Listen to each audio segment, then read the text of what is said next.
Hi guys, welcome back to the channel Bawa Toys. So today we have another diecast model of Tiandu. So I'll give you a walk around of the box. It says few functions at the bottom. I guess somewhere it is written. Here it is: pull back, side door, light, sound. But it does not work all these features. It only works like a pushback. So I'll quickly unbox this and I'll show you the detailing. See, it is of a light blue color, and it's kind of a Porsche model, inspired from Porsche. Possibly that's the Porsche one already, but I'm not really sure about the model. Maybe you would like to comment meanwhile I open these screws. So these are the two screws which is holding up the car on the box, and here we have, so that's the final product. This is made of pure metal and with a plastic base and rubber tires.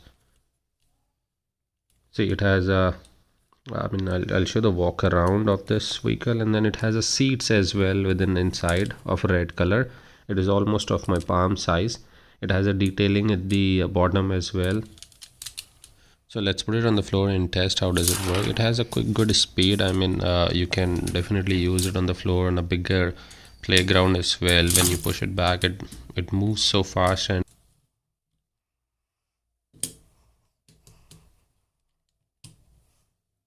so let me just quickly park it next to other two cars. So thanks for watching guys. Have a great day ahead. Do subscribe.